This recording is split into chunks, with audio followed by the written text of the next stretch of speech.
The date is January 6, 1997. Survivor Rachel Wiesel, maiden name Braverman. Interviewer Naomi Rappaport. The city is Queens, the state New York, the country USA, language English. My name is Naomi Rappaport, Naomi Rappaport, and today is January the 6th, 1997. I am conducting an interview with Rachel Wiesel, maiden name Braverman, in Queens, New York, USA. Good morning, Mrs. Wiesel, and thank you very much for welcoming us to your home today and telling us your story. I'd like to begin with your name. Could you give us your name and spell it, please? Rachel Wiesel. Rachel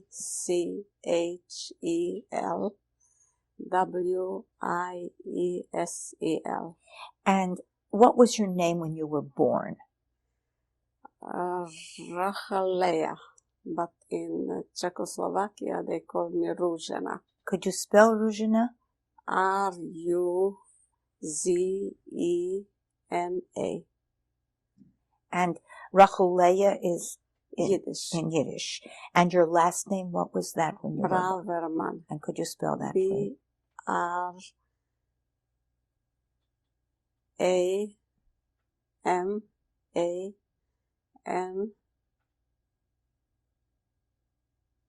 That's it. Braverman. And did you have any other names? No. Any nicknames? In Hungarian they called me Rozi. Rozi? Rozi. Mm-hmm. And what date were you born? October 2nd, 1923. And how old are you? Now I'm 73. And where were you born? Svalava. How do you spell Svalava? Svale. Mm-hmm. And in what country was Svalava? Czechoslovakia. When you were born, it was Czechoslovakia. When I was born, it was Czechoslovakia. Thank you. How big was Svalava?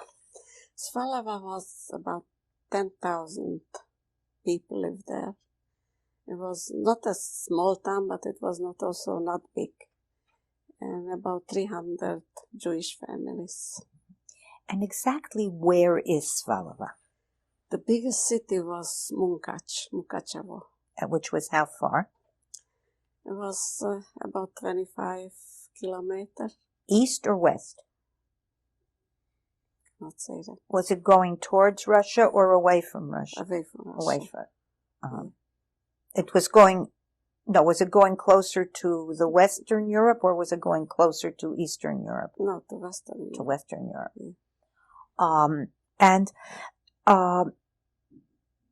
Yeah. Did your family always live in Svalava? No, my mother was born in Vižnice. Which is where? This is closer to Munkac, about 5 kilometers from Munkac. And when she got married, they bought a house in Svalava. What did they do in Svalava? My father was a shoemaker, and we had our house, and we had a store connected to a grocery store to the house. And he was working sometime. He had a small table and a stool in corner of one of the rooms. The house was from 2 big rooms and a big kitchen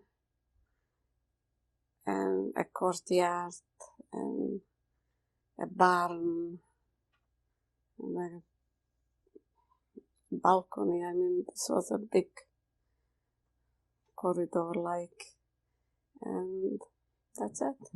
Was it a one-family house? One family house. Anything attached to it? No. And who lived in that house? Our family, only our family. Grandparents? No. And did you have a garden? Did you have animals? Or? Yeah, we had 2 small gardens. One bigger garden for vegetables, one very small for flowers. And we had a cow. We used to have a cow. and some chickens. And that's it. But towards the end, we didn't have those things. Mm-hmm. The street itself on which you lived, was it a paved street? Yes. And did you have electricity in your house? Yes. Water? Yes. No water. We had a pump in the back in the courtyard. Mm-hmm. And hoif, they called it in hoif. Yeah. The courtyard was for everybody, or no, only for us. Just for you. So yes. It was sort of an outhouse. It was a house with this hoif. They called it a hoif. And so we had some neighbors that they came for water too. Mm-hmm. Was it your own well? Yes, not a well, a pump. A pump. And to where was it connected to? The city it water was in the ground. In the ground. To the ground. There was no connection. Mm-hmm. How many people lived on your street? How many people? It was at least 30 families. On both sides of the street? Both sides of the street, yeah. And Jewish and not Jewish. Were they close together, the houses? Yeah. Yeah, separated but close. Was there much business on the street, or were that residential? No, it was residential. We had only us, we had a store, and across us was bakery, and next to us was also a bakery. And also the biggest shul was across from us, this was a beautiful big shul. And you said there were about 300 Jewish families there. Do you know why your parents chose to move to Svalava or to settle in Svalava? I don't think I know about that. I think my father had already family in Svalava. What was the main economy? What did people earn a living from in Svalava? Jewish people had stores. What kind? Groceries and to sell clothes and fabrics. And then a lot of people worked with wood.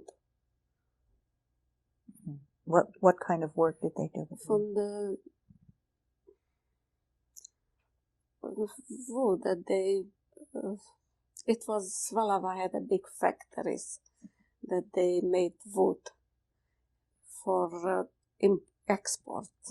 Did they make furniture, or did they didn't just make had in our place? They just made those lumbers and they shipped it out from Svalava. Were people in the businesses in Svalava considered wealthy? Were they a well-to-do community? Some were wealthy, but some were just middle. Your own home, what was it furnished like? What kind of furniture did you have? Oh, it was like a bedroom. It took big beds, and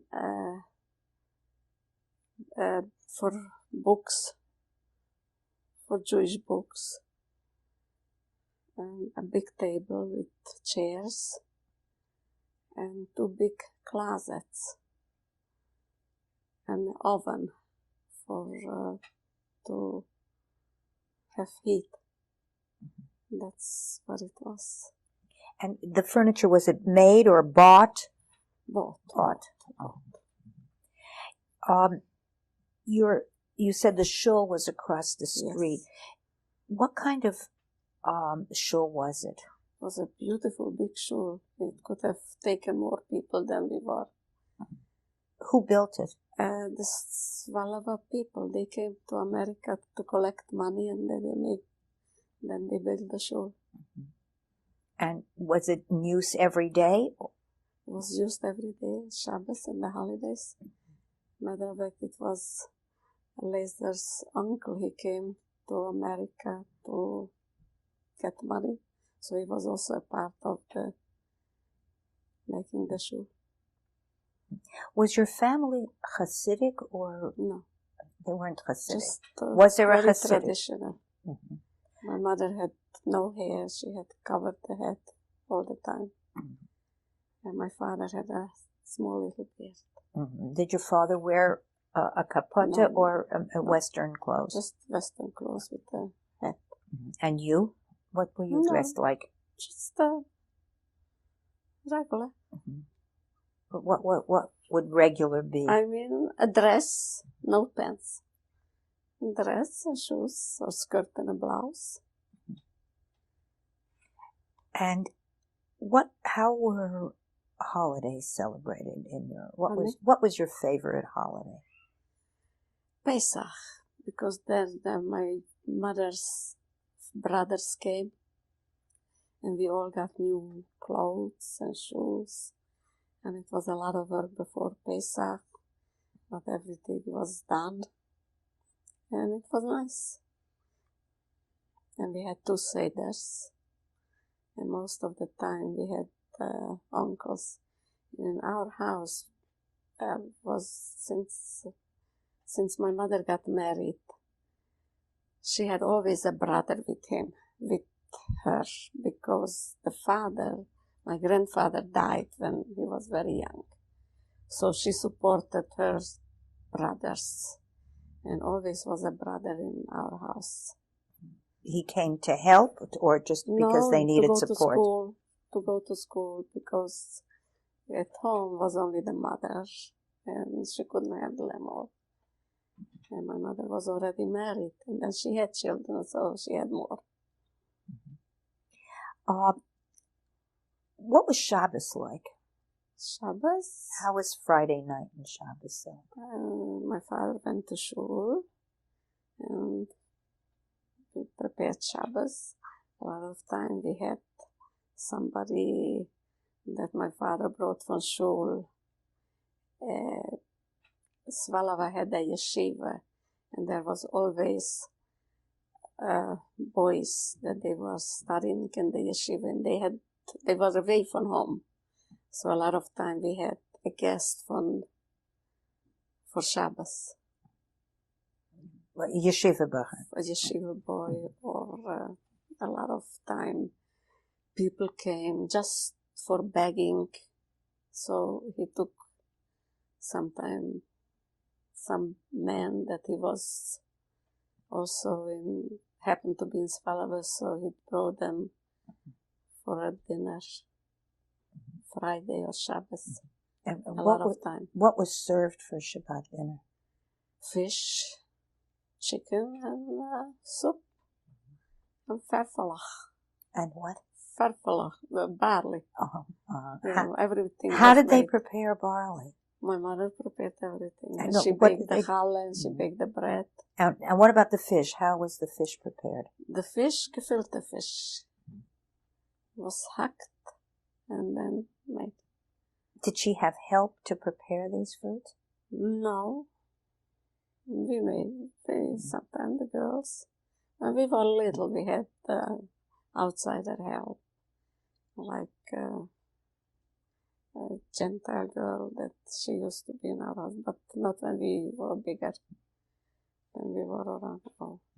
How did you dress for Shabbat, for Shabbos? You? A nice dress. You changed for Shabbos? Yes. Mm-hmm.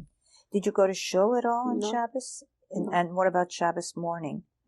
No, we didn't do much. Mm-hmm. In the afternoon we went for walks, and we met friends.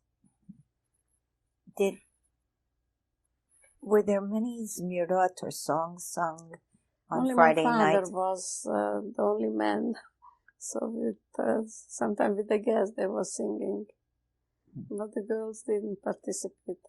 They didn't know how to sing, or they weren't allowed to sing? No, we didn't really know till 38, when we started to go to the Jewish, to the Beis Yaakov. It was a German girl, and she came to Svalava, and she taught us the interpretation from the davening, and then we started. And before that, we were 4 girls, so came a man, and he taught us Hebrew, to write and to read.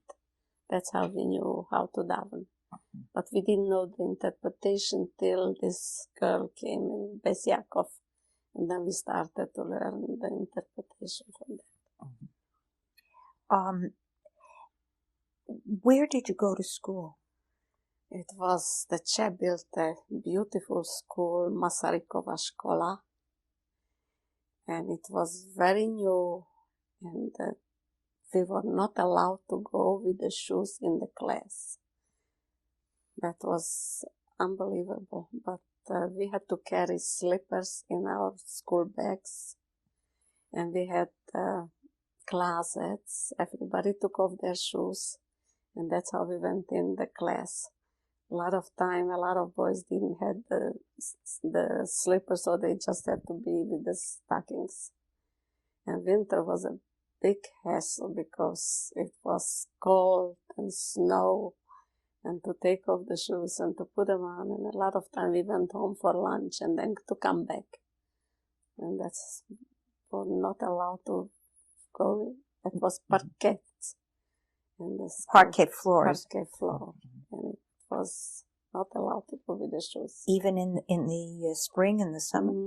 Never. Never. Were the classes for girls and boys together? Girls and boys, yes. And were there a lot of Jewish children in the school? Jewish children. Were there non-Jewish Czech children too? Yes. What other kind of children were there? Czech and Hungarian. Whoever lived there. We were a mixed neighborhood. A lot of Russian, not a Russian,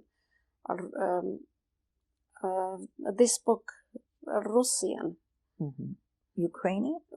Like Ukrainian, yes. Yeah. Russian, yes. And a lot spoke Hungarian too. So, and then the Czech, they came, they were teachers, the Czech. They came from Prague, from Czechoslovakia, and then they lived in Svalava. Were there any Jewish teachers? For Sunday schools. What were Sunday schools? Once a week we had to have religious study. The Gentiles had there, and we Jewish had Jewish. In the same building? In the same building, yes. And who taught the Jewish studies? We had a neighbor, Shapshovich. He was the teacher. And was he a religious man, a rabbi, or? No, just traditional. And what did he teach? What was the Jewish studies? Also to daven and to explain what Jewishness means. And not much, an hour or so a week. And were girls and boys together in that class? Yes. Were boys wearing their heads covered in the Czech school? No. When they left the school, did they start? They covered them again, or they put them on? In the class, they didn't have the hats. The community in Svalava, was everybody observant? Everybody religious? No, we had some that they were not religious at all. Who were they? They were engineers, like they came to work in these big factories, and they were not religious. And then there was a few more families that they didn't get religion at all. And in what way were they Jewish then? They were Jewish. We knew they are Jewish. Maybe once a year for Rosh Hashanah they came to shul. I don't even know if then they came.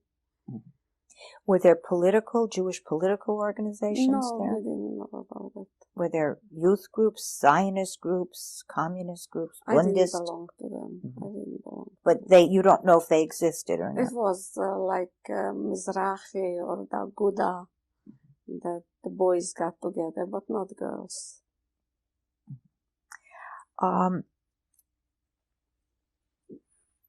Who ran the Kehillah in Svalava? There were some people, I don't know even the names. Were they the wealthy or the educated? In Jewishness, they were more educated, yes. They collected monthly dues. And that's how And what happened with the Jews? everybody went to Auschwitz, to No, not the Jews. I mean the dues that they the collected. dues. What did the dues do? It was for to pay the shamans, I think. Laser will tell more about that. I think he knows more about it. Was your family involved? Was your father involved in the Gehilah? No. I'd like to talk a little bit about your neighbors. You said you lived with non-Jewish neighbors as well. Yes. Did you play with non-Jewish children? They didn't. I don't know. They don't worry my age. No. Did you visit their homes, or Yes. did they come to yours? Yes. Yes. Your mother had friends who were not Jewish? Yes, in school we had. No, you, but your mother, for instance. Did she have neighbors with whom Neighbors that we got together, but not as friends. How did you get together? They needed something, so they came to us. And then we had a store, so they came to the store. Would you go to them if you needed something? Yes. Yes. Yes. What kind of work did the non-Jewish population, your neighbors, do? Across the street was a Hungarian family. They had like a drugstore. And they had three grown-up children, 2 girls and a boy. And we were close with them. When I knew already how to sew, I sewed for them. Was there any other relationship with the non-Jews? No, they just came to the store and to talk. In your house, did you have a radio? No. Newspapers? Newspapers. Which My mother paper? bought a newspaper. What newspapers did you get? A Hungarian. And in Hungarian? In Hungarian, yes. And what other papers? Nothing. What about books? Books, yes, we got from the school and from friends. We changed Czech, mostly Czech. What kind of books were you reading? I was reading from a Russian, I don't even remember, from Russian writers. I don't remember, but I used to read a lot. And these were And not religious books. These No, were. no. And was there a library in Svalava? No. By the way, what language was used in your house? Yiddish. And did your parents speak Czech as well? No. Well, here and there, but mostly Hungarian they spoke. Hungarian. Because when they were young, it belonged to Hungary. They went to Hungarian school. What did you do for entertainment? You were a teenager at some point there. How did you boys, girls get together? Yeah, in our house there came a lot of friends. We were talking, reading. Laser liked to come to my house and to read. You would read aloud? No, only for yourself. Only for yourself. And then talking. Were there any instruments? Did you use instruments in your house? A piano, a fiddle, a violin? Was music used at all? I have no idea. How did you celebrate, for instance, a birthday? Just to mention, it's the birthday, that's it. Nothing, Not much. anything special happen on a birthday? No.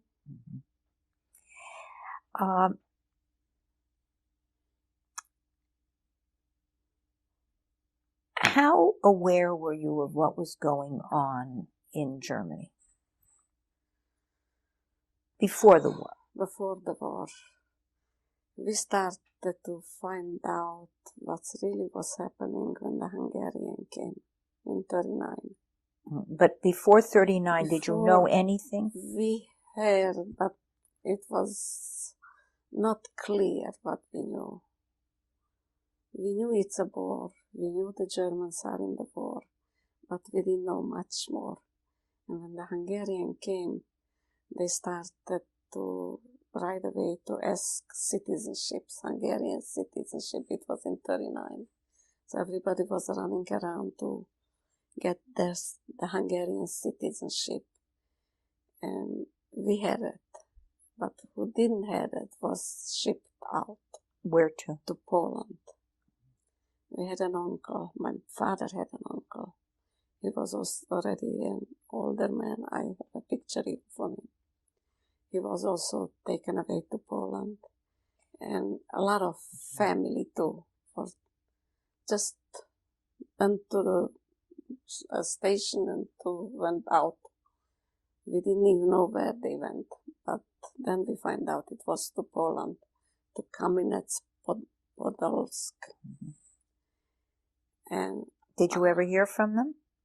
After a few months happened that my father's uncle came back and he told us stories that we didn't believe him. We thought he lost his mind.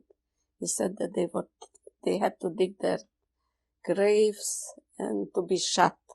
And he was in the grave too, but then he managed to get out. And he came back? And he came back and we didn't believe him. Did anybody else come from Poland or from the other side of Czechoslovakia or Germany or Austria? There was then later on, it was a Polish family that she managed to run to our city. And she came to our backyard and she was hiding. My mother brought her food. It was in the barn. They were hiding in the barn. And my mother brought them food. Mm-hmm. And then, I don't know, a policeman was chasing, somebody was stole something, and he just happened to be and he find them in this barn. So they were taken away. And also my father was taken to the police and to ask questions what happened. That's it. When was this? It was in 40. What happened when the Hungarian came in? How did things change in 39? They took away the permissions to work and from the stores. They didn't took our permission from the store, but the permission for my father. He couldn't work, so he hardly worked. He couldn't be a shoemaker, but he could still sell in his store. Yes. Could he make shoes if he wanted to for himself? No. I mean, he had only a small stool, and sometimes he worked, sometimes not. Mm-hmm. And the store was open, but for most Jewish people was taken away the stores. How did they take them away? To closed. They were closed. Closed. Mm-hmm. And we had to keep them open for Shabbos too. That was the law from the Hungarians. We're going to change our tape and come back to that in a few minutes. Then I can take a interview with Rachel Wiesel, maiden name Braverman, January 6th, 1997. We were talking about the changes that took place in Svalava when the Hungarians took over that part of Czechoslovakia. What, other than closing businesses, what other changes took place? The Czech people went out and the schools became Hungarian. Where did the Czechs go to? Back to Czechoslovakia. Mm-hmm. The teachers, they went back home.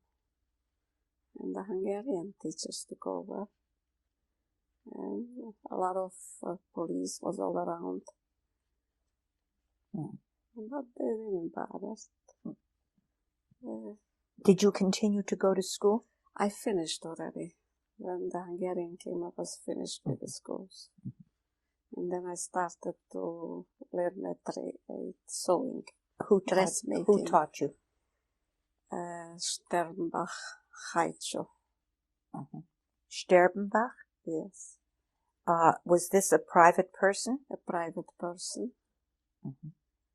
And were you allowed to work at that? I was learning. She taught me for 1 year. What other changes? Were there any laws against Jews under the Hungarians when they first took over? No, just they took away the livelihood for a lot of people. Was there anybody who wasn't? What happened to the factories? Were they allowed to stay on? There was not Jewish factories. And could they work in the factories? Yes. Yes. What happened to your grocery store? That was open. It was open. So were you able to earn a living in your family? Yes. Were there curfews? Were you allowed to go out whenever you wanted to? Yes. That was was no curfews. No curfews. No. When did things begin to change? When we had to put on already the yellow stars, it was already 43 years. Were the Germans there or the Hungarians? Hungarians? No, the Hungarians, just the Hungarians. They got orders from the Germans. So you had to wear yellow stars. Yes. What else did you have to do? It was just more limited. Were there curfews then? No. No. What about walking on sidewalks? Were you allowed to walk on the sidewalk? Yes. And how much did you know about what was going on now in 43? Did you know about concentration camps and No. extermination camps No. or labor camps? No. They took away, the Hungarian took away the young boys. To a lot of them went to Russia. I had an uncle and a cousin. They went to Russia. They took them to Russia. As what? As workers. But Was they never that, came back. what was that called? Did it have a name? Munkaszázat. Munkaszázat? Yes. What does that mean? What does it mean? Work. Labor. Labor. Anybody from your family go? Yes, my uncle and cousins. Your father? No. Were you in contact with them at all? No. No. They never came back. And did you know what was going on in Poland? Not much. Newspapers were... Yeah, newspaper was, but it was not much written about camps or something. How did the Kahilla or the rabbis deal with the Yellow Star and with some of the stories that you had heard? Not in a special way, just like everybody else. Had anybody in your family thought about leaving? No. We had no chance to leave. We had nowhere to live. We had no money to live. We were just sitting and waiting. What did people talk about during this time? What's going to be? What's going to happen? What's going to be? And where did the news come from? Just from the paper. And somebody had a radio, so it was passing from one to the other. The news, what was in the radio. What countries were you getting? Where were you getting the news from? Hungary, mostly from Hungary. Was there anything about Jews being put into labor camps or into any kind of camps in these news broadcasts? So that was the labor camp, but they were sent to those, I don't know, even to camps, just to labor, to work. And how was Jewish life affected? Your Jewish community life? Did people get married, have babies? Did life go on? Yes, life go on, but everybody felt sad.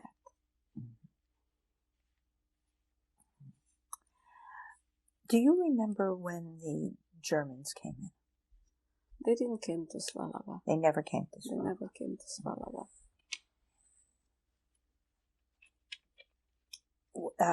Did the Hungarian position change at all? They took us to the ghettos. Yes. Sure. How did that happen? When did you find out that you were going to have to leave Svalava? Right after Pesach, they let us finish 44 the Pesach. The last day of Pesach, we didn't even put away the dishes, and then the police came. The gendarme, they called them the gendarmerie. Mm-hmm. They came and they just said, pack whatever you can.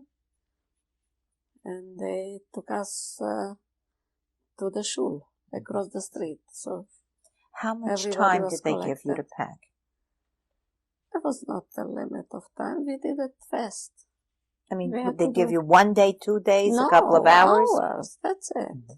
Just hours. Mm-hmm. So just pillows and blankets and things like this. The most important thing that was that. And food, whatever we had. Mm-hmm. Clothes? Food. Did you take clothes too? Only the very little, not much. Did they tell you where you were going? To the shul. But did they tell you were going somewhere else after that? No, nothing. What exactly did you take with you? I was wearing pants this time. I don't know for what reason, but I was wearing pants. And a dress and a skirt and towels, blankets and pillows in a bundle and food, whatever we had. And some pots too. Did you Both. take money with you? Whatever we had, yes. Did you take jewelry with you? No, the jewelry, we had a cellar. And my father made the hole and whatever jewelry my mother had, not much. In a little box, he put it in. And that was there, in case somebody comes back. So we should know. Did you hide anything else? No. The pictures I was hiding too. Mm-hmm. Whatever we had, pictures. You mean photographs? Photographs, And yes. where did you hide those? Also in a place that was digged out and to cover. And it was also, I had uncles in Bratislava, and they were very well off. And I don't know, it was 42 or so. In Slovakia, they were already the Germans, and they went to Budapest, and they brought with them a lot of gold. And one uncle came to Wiesel, where my grandmother lived, and he called somebody from every family to show where it was hidden. And it was hidden somewhere in a barn. I remember that. In Svalava or Wiesel? No, in Wiesel. It was hidden in a barn. And then he went back to Budapest. He went back to Budapest, and I went back to Svalava. But I knew about this place. And that's it. Was anything given or hidden with neighbors, non-Jewish neighbors? I had a sewing machine, and it was very precious, so we gave it to our Gentile neighbor. We brought it over to them in case. Were they people that you were friendly with? Yes. How did the neighbors react to the fact that you were being moved out of your houses? No reaction, no help.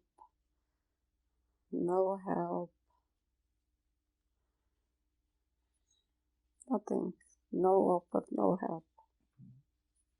Nobody was hiding out in our city by Gentiles. Nobody. How did you get to the shul? To where? How the shul was across the street. Yes. You just walked Walk across. through. Everybody. Were you walked. being guarded when you walked? Yes. By whom? By the Hungarian police. Were they armed? They had. Yes. How did they behave? Not bad. Not bad. Did people watch as you went? Did your neighbors watch as you went to the... No, they were not watching, no. Do you remember what time of day you went to the show? During the day, in the middle of the day. And who went? The whole family. In your family, who went? My father, my mother, my 3 sisters and me. For all of you. And were there people already in the show when you got there? Yes. Where did they put you in the show? On the floor. It was a big shul, so everybody was finding a place and just sitting. Were you searched? No. Were the men searched? No. Nobody was searched? No. How long did you sit there? In the shul? 3 days. I think 3 days and 3 nights. Were you aware of what was going on? Did anybody give orders? No. Any? And then the order came that we go to the station. To the station. The station was in our street down there. Down the street. The shul in itself, did it have facilities like water, toilet facilities for you for those 3 days? About what happened to the shul? In the 3 days that you were in there, how many of people were in that one shul? Everybody from Svalbard. Which is, what, about 300-400 or more? No, everybody. There was everybody from Svalbard. How many? Which is, about how many people? About 200, I guess. I don't know. And but it was crowded. And what did people do during those 3 days? Sitting, standing up, nothing much. We were not allowed to get out already from the shul. We were not free. We were already there. How did people get along? Quiet. Quiet. Who guarded you? Pardon me? Who was guarding the shul? Police outside. Hungarian. Was there a Yudnrat in Svalbard? No. Was there any leadership in the shul? Was somebody in charge of all of you? Did anybody take the role of a leader? No. A spokesman? No. Somebody who could speak for you? No. No. Was there a rabbi there? The rabbi was also, but quiet. Nobody was talking to us or telling us what to do or what. I don't know about it. But if you wanted information, was there one person to go to or 2 people? A committee, a kahila? Did anybody take any role of conveying information? No, we were just following orders from outside, from the police. How did you get to the station? Walking down the street with the bundles. How far was that? It was about 30 families, 40 families down the street. And that was the station. It was our street. And how long was the walk? How long did you walk? 15 minutes, 20 minutes the most. Anybody watch you? From the windows, yeah, here and there, we saw the Gentiles. They were just hiding in the windows. Anybody get hurt on the way to the train? No. And what kind of train was it? A normal train. Regular train? Regular train. And where did it go to? Munkac. What happened when you got to Munkac? It was the ghetto there, the brick factory. A brick factory. The ghetto was the brick factory? The brick factory, yes. And how big was the brick factory? It was big because from all around the Jewish people came. It was very big. Did you all stay together as a group from Svalava, or did you get assigned places? No, whoever find a place. I don't even remember. It was like shacks. Sheds or shacks? Shacks, I think so. You had your own little place to stay? Yeah. Very close to each other. It was not much room. Who was in the shack with you? My family and also my grandmother and uncles and their children. Where did they come from? From Wiesel. From Wiesel. In Munkac, was there a Judenrat there? I think so. And were there Jewish police? In the ghetto was already Jewish that they conducted. They called for work and they did a lot of hairdresser that they cut the hairs. Matter of fact, Lazar's brother was one of them that he was also cutting the hair for the girls. When you say cutting hair, you mean shaving hair or cutting? No, just cutting it short. Why were they cutting hair short? And make a little shorter. Oh, I see. How long wwere you in the Munkacher ghetto? Somebody says 6 weeks, and I think it's 4 weeks, about 6 weeks.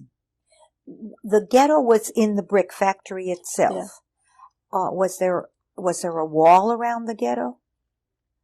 Wall? A wall or a fence? No, a fence must have been. I don't know. We didn't go far away from the place where we were. Was it surrounded by soldiers? Must have been, yes. Who guarded them? Could you go in and out? No. No, we didn't move far away from there. How did food get in there? We got some food and we cooked. I don't even know on what. We cooked our own food too. Like what kind of food did you have? Potatoes. Potatoes or beans or something. I don't remember how we ate and what we ate. I don't even remember that. And we got something too. Bread. And who cooked? My mother. Your mother. Did you have fire, matches? How were you able to? I think outside on a little fire. And dishes? We took our pot or bowls. We had our own. Did people share food? Shared? Only the families. The families was together. What did the Judenrat do for you in the ghetto? In the ghetto. I wouldn't know what. Did you have to go to work in the ghetto? Not much. No. What little did you do? What did you do? To clean and to... I don't remember. Clean what? What were you cleaning?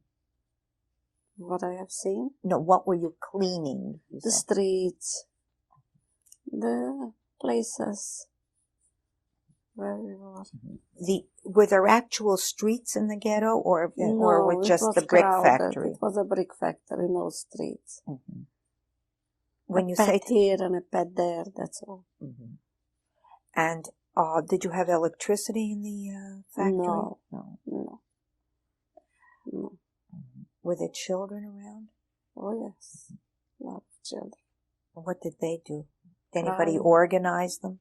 The families, the mothers and the fathers.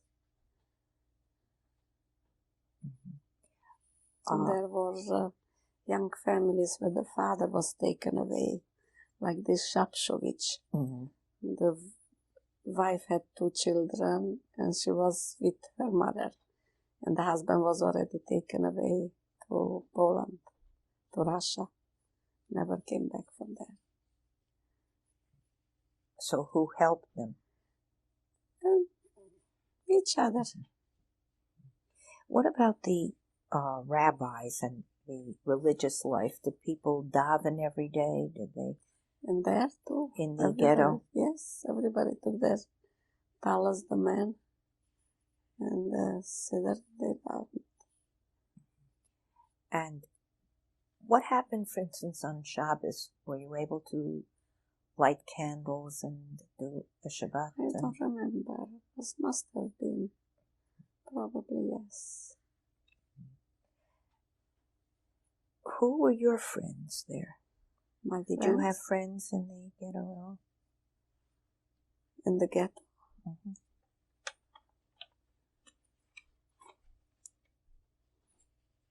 There was the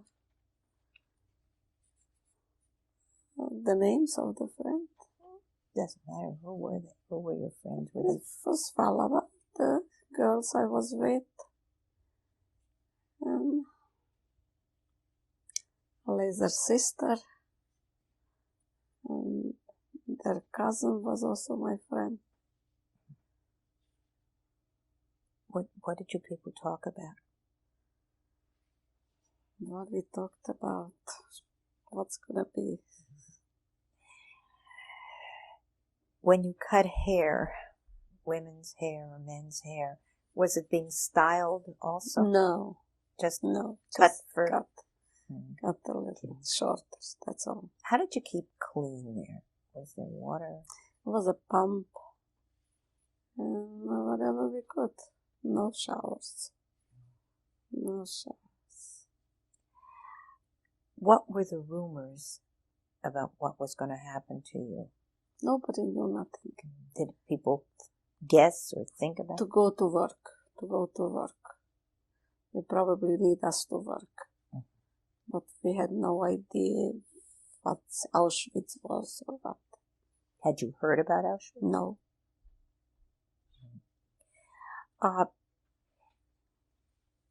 Did the rabbis talk to the people at all? No. Were they comforting at all? No. Did they get special treatment? The No. rabbis? Was the Munkacher Rebbe there too? I don't know. I don't know. Were there Hasidim in the ghetto? This fellow had not much Hasidim. But in Munkach? In Munkach, it was Hasidim. Were they in the ghetto with you too? I think so. Did you have any relationship with them? Was anybody sick in the ghetto from your family? Were any of you ever sick there? I had a little cousin and she was taken out to the hospital. And we don't know what happened to her. We never saw her What was again. wrong with her? She had fever. She was sick. She was a little girl. We don't know what happened. Anybody have a baby in the ghetto? Not that I know. Or get married? No. Did anybody die in the ghetto?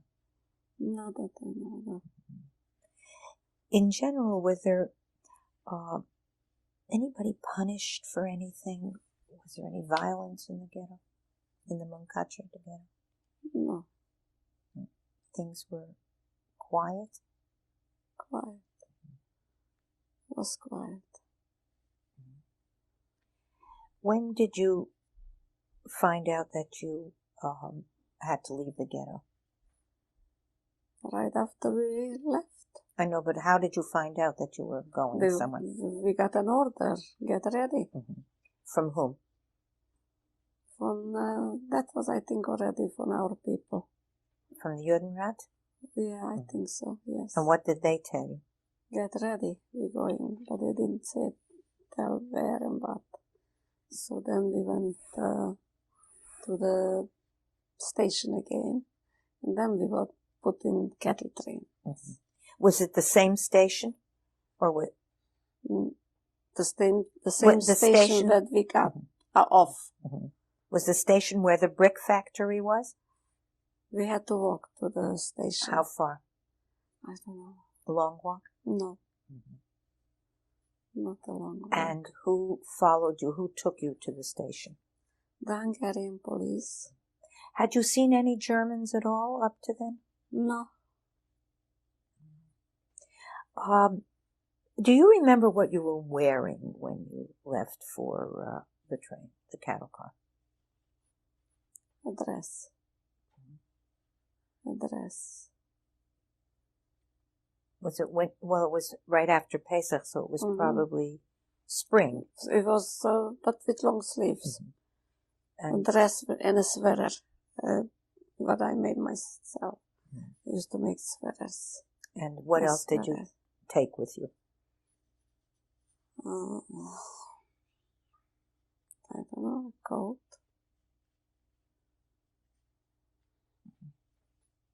Not much. Not much. No. And did you go as a family to the station? What happened when you got there? And by the way, was it morning, night, afternoon? It was daytime. Daytime. Daytime. Did you take food too? Well, we had left, yes. What did you have left? Dry, I think some dry nuts or I don't know. And who went? Again, your sisters, my mother, sisters, father? my father, and my mother. And what about your grandparents? Were they with you too? Only my grandmother.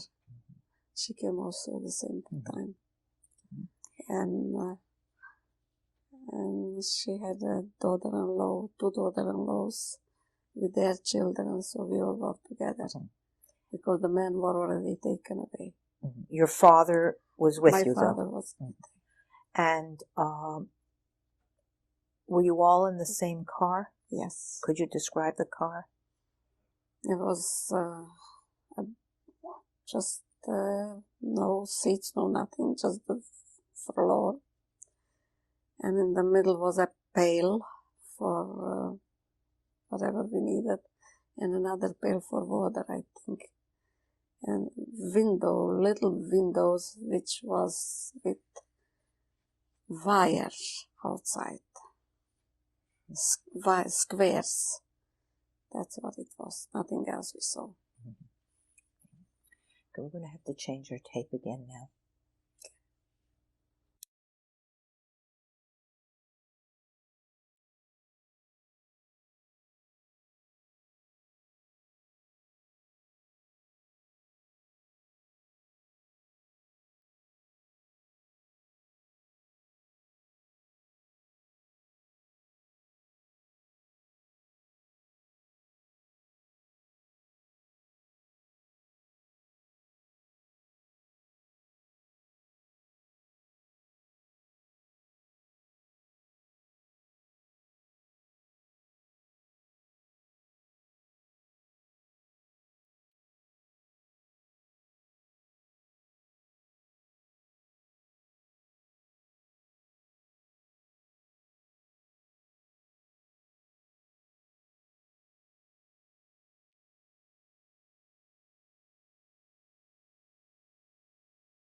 You with Rachel Wiesel, maiden name Braverman, January the 6th, 1997.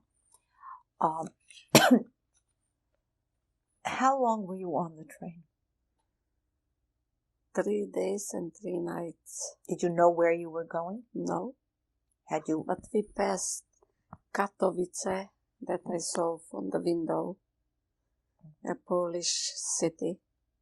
That's all what we saw. Then we knew already that we are in Poland. How many were you in that car? Crowded.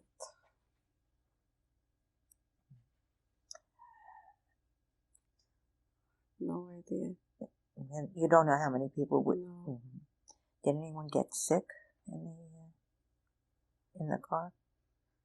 If we got sick, we didn't know because we couldn't move. We were just sitting in one corner. Did the train stop at all anywhere? Stopped and then go further. When were the doors open when it stopped? They took out, I think, the pail and then they brought in another one. Did you know where it stopped? No. And who was taking out the pail and who was bringing it? Only our people. The what? They were just handing it out. I see. Did you see any soldiers at all? Hungarian. All and Hungarian. Then there was already German too, I guess, because it was in Poland. Mm-hmm. When did you learn where you were going? When did you find out where you were going? We didn't find out. You didn't find out? No. Till we got to Auschwitz. When did you get to Auschwitz? Morning, noon, night? Daytime. Daytime. Daytime. Could you describe what you saw when they... Right away, the doors got open and everything was mach schnell. That was the Jewish capos. What did they look like, the capos? They had stripped like pajamas and a hat with blue and gray stripes. And they were just rushing. Everything was mach schnell. So everybody got out from the train, and the mothers with the little children together, and we had to make lines 5 to stay 5 and to go in the line. 5. So we were 5, my mother and the 4 sisters. And that's how we continued. The men separate and the women separate. And then we continued, quick. They said, don't take nothing. You're gonna get everything later what you brought. You were continuing where? To march, to walk? To march, to go. Not far. And then there was this Mengele, and he separated us. How did you know it was Mengele? Now we find out later. We didn't know you that. did not know at the time? No. Just it was a German officer. And how were and you he was separated? just pointing. You go here and you go here. So I was with my 2 sisters here.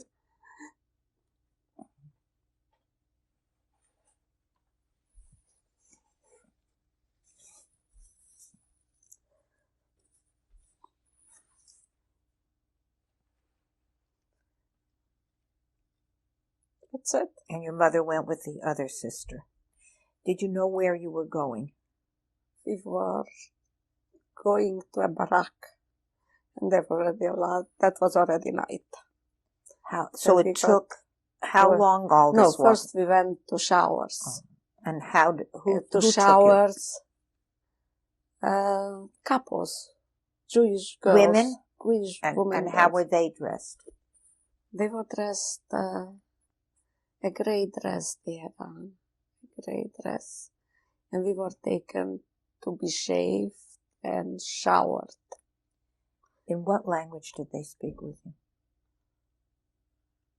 Hungarian, Czech, there were Slovak girls. They speak Slovak because they were already there 2 years. And how did they treat you? Not bad this time. So we were just following orders, what they told us. And then we came out with a grey dress, shaved, and wooden shoes. And then we went to the barrack. Did you get a number? Did you get a number on your arm or on your uniform, on your dress? No. Nothing. No, I didn't get. Did you ever have a number in Auschwitz? No. We were in a barrack. We didn't know what's going to happen to us. We were just 5 o'clock to an appel. 5 in the morning. 5 in the morning. And when the sun went down, must have been 5 in the night again. To stand out by 5. Did the barrack have a number? It was Lager A. I just find out from my friend the capo was Alice.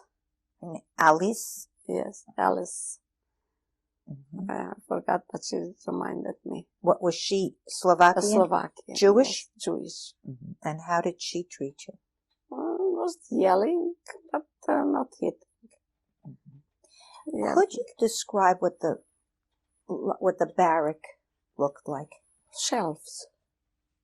What was it made of? The whole Wood. lager, wooden Wood. lager, Wood. wooden barrack, Yeah. and wooden shelves. Wooden shelf. And was there a place to sit? Just to lay down. One next to the other. Very tight. And was there a place to walk? Or just on the hallway. The barrack had a hallway? Not a hallway, a narrow go through. Uh-huh. How to get to the places to lay down. Mm-hmm. And were there places on both sides of that alley? Yes. So there was one here, Yes. one on either Yes. side. And how many? About 7 girls were in one narrow place. Mm-hmm. And how many bunks were there? Yeah, it was bunks. 2. Two. One, Two. two. One, So there were on each bunk, there were 7 and 7, so there were 14. Yeah. And how many girls were there all together in the? Oh, I don't know. It was a big barrack. Mm-hmm. And about 300 at least. Did you get any of your own clothes back? Nothing back. Nothing. Were you in the same bunk as your sisters? Yes. And who were the others that were with you? The other 2 was Laser's cousins. They were our friends, so we were always 5 in the same line. Mm-hmm. What else was in the barrack? Nothing. Where were the bathrooms? It was latrinas, they called, outside. And could you go whenever you wanted to go? Yeah. Nobody stopped you from going? No. You had to go out of the barrack? Yeah. And not in the night, not after the appeal. Mm-hmm. Appel. Was it locked? Was the door locked? I don't know. Mm-hmm. Where did the capo stay? In front of the barrack. But she was in the barrack? In the barrack. She slept in there, and what was her room like? She must have slept there too, but she was there, I don't know. Mm-hmm. Was there a block älteste as well? She was the block älteste. She was the capo and the block älteste. Block älteste. Yeah. And what about food? We got half a brick for bread and a bowl. Everybody got a bowl. No spoon or nothing. And was filled up with some, I don't know how you call it, soup or not soup. Some mush. Mm-hmm. And how often did you get once food? A day. You got food once a day? Once a day. Did you get coffee for breakfast too? In the morning? It was some liquid, yes. Mm-hmm. And other than Seelappel, what did you do all day? Nothing. Were you inside or outside? Outside too. Did you have the freedom of going inside and outside? Yes. Was there heat in the barrack? No. Was there a fireplace or anything? No. Place for a stove? No. Nothing. Don't know about it. During the day, if you could be outside, where could you go? Just around, maybe to another block and look for people we know, but didn't find nobody. Mm-hmm. You were in block what? A. A? That's the same as Lager A. A. Or is that the same? Like, what the same of what? No, you said you were in Lager A. Lager A. And is that the same The as block. block is a lager? Yeah. I see. And how many blocks were in there? Oh, a lot. Mm-hmm. Did A you lot. know people there? Did you? I was looking, but I didn't find many. Mm-hmm. And then they were already from our train that they were working. They got the numbers. They were the lucky ones. Mm-hmm. They had white kerchiefs and they were working. What kind of work were they doing? They were sorting the stuff that we got, what we brought. Sometime I had a friend that she brought something, but she took a piece of cold cut or something, which was a extra treat, but very seldom. And they were the lucky ones. They had the numbers and they were working. Mm-hmm. What was going to happen to us, we didn't know. Why did you not get a number? Do you know? Because probably it was crowded. They didn't know what to do with us. So we were just waiting, see what's going to happen. How many of you did not have numbers in your block? I think the whole block had Whole no block had numbers. no numbers. This whole block had yeah. no numbers. How did they do a Zählerpell? Did They they call your yelled. name or No, they yelled out, raus, mach schnell. And how did they just counted you? They counted. But they didn't call your number a number nothing. because you had no No number. name, no number. Did anybody try to run away? No. Was anybody ever sick or punished? Yeah, great, because the black sister went also with a stick, and here and there she was hitting. For what reason? Any reason? Not to be in the way or something. Did you ever get hit? Yeah. I don't know for what. Did anybody have special privileges? In the block? Not in our block. When you were wandering around in the different block area during the day, was everyone Jewish, or were there people in the camp that were not? No, everybody was Jewish. Was there a gypsy camp near you at all? Not that I know. Were there political prisoners near you? Not in my... Everybody was just Jewish. And were they all Hungarian or Czech? And this time was Hungarian from our place, yes. Were there Polish Jews still in Auschwitz? Were there anyone there from Poland? Yes. How did they treat the Hungarians? They didn't like the Hungarian because they were somehow jealous. They were already there a long time and we just came. And a lot of Hungarian girls were very spoiled. And they just couldn't take the situation. They kept crying, and the Polish girls were not nice to them. But also the Hungarian was not nice to the Polish girls. They didn't like each other. Did you have any experience with No. with the East European, No. the Polish girls? No. The Hungarians had also a problem. They spoke only Hungarian.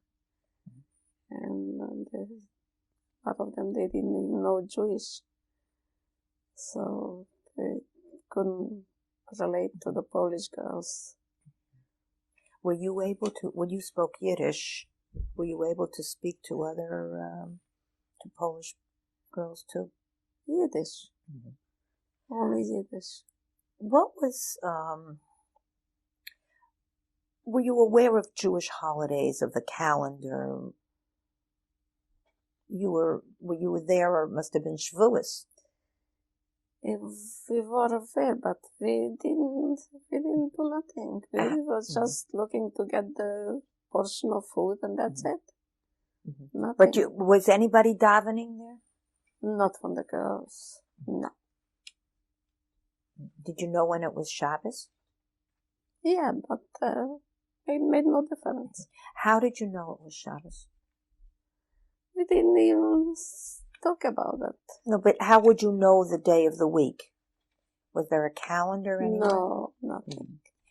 What things did you have with you? Did you have like a needle or thread or a hairbrush? Anything? Nothing. Did anybody have these pencils, paper? Nothing. Nothing. Nothing. Just what we had on.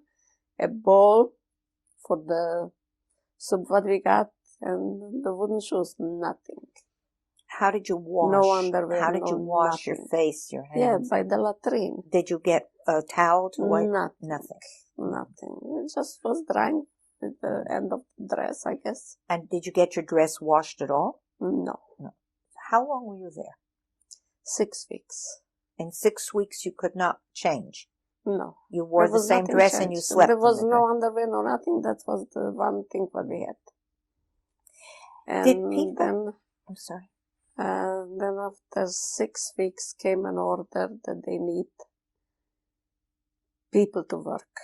That was the good time that they made an appeal during the day, not when the time was for an appeal. Schmach schnell, everybody out from the barrack, and a German came and he was counting, and then he cut off the line. And whatever was left, they went back to the barrack, and whoever was counted to the station. And then we went to Christianstadt after 6 weeks. And after that, we find out that the rest went to the gas chambers. Were you aware of the gas chambers when you were there? Yes, right away we started to cry. We want to see the mothers, and the Slovak girls said, you will never see them. You see the chimney there? There they are. Were you ever, did you ever pass by the crematoriums? No. You stayed only in one area.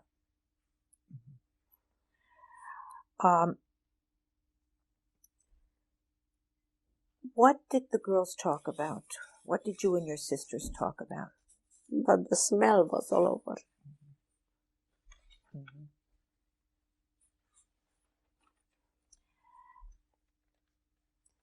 What we were talking? Eat, whatever you get, eat. Don't look, close your eyes.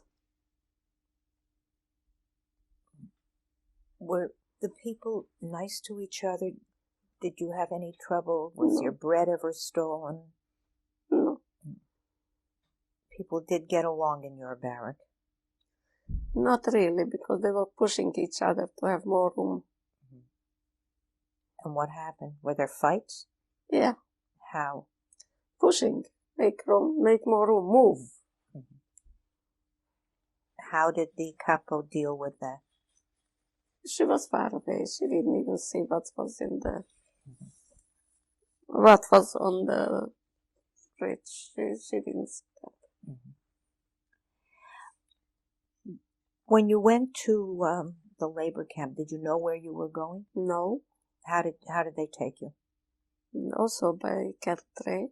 Did they give you other clothing or? No, nothing. And then we got there, and it was barracks, and everybody got a cut. We thought we are in a resort place. How long did it take you to get to? You said you went to Christianstadt. A few hours. I don't think long. I don't know. Where is Christianstadt? Close to Gross Rosen. So you were in Germany. Yeah. You got it. How many were you in a barrack?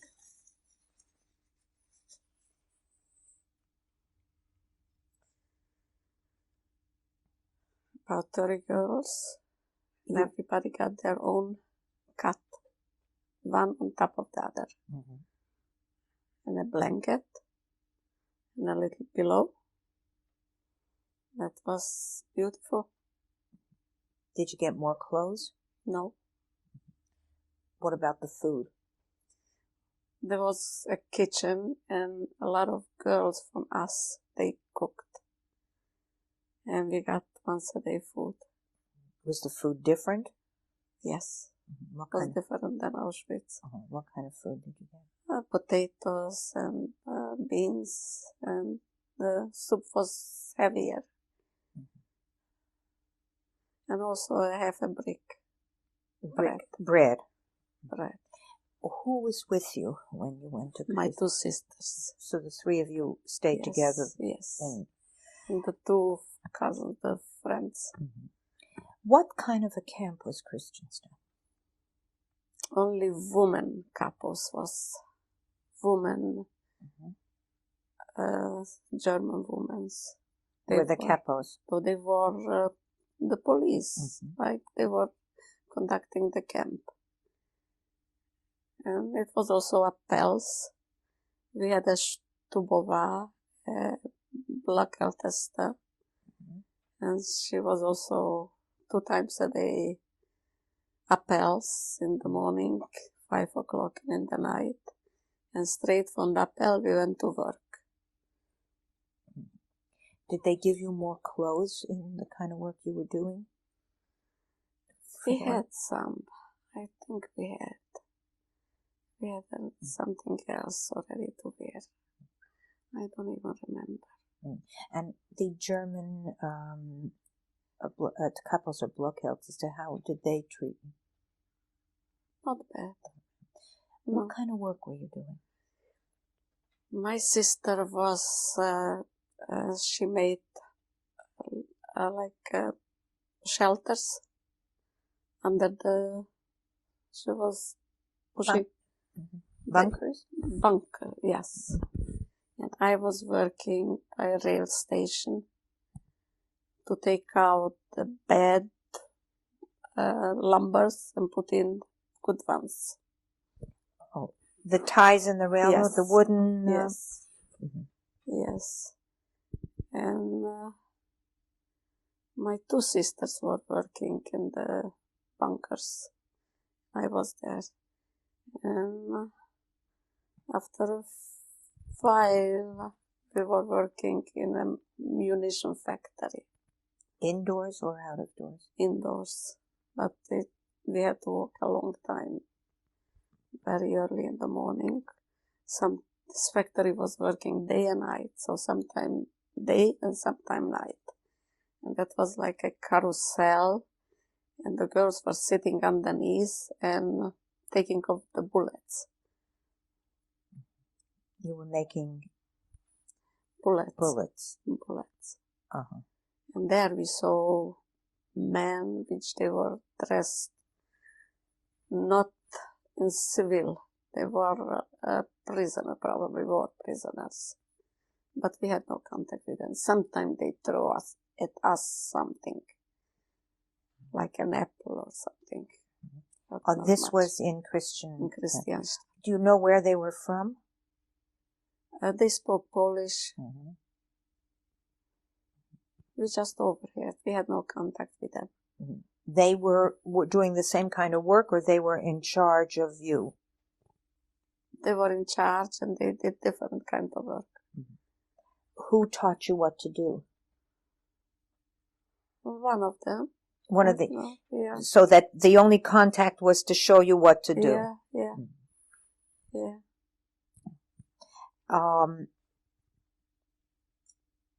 How long were you there? We were there 6 weeks in Auschwitz, and then till January.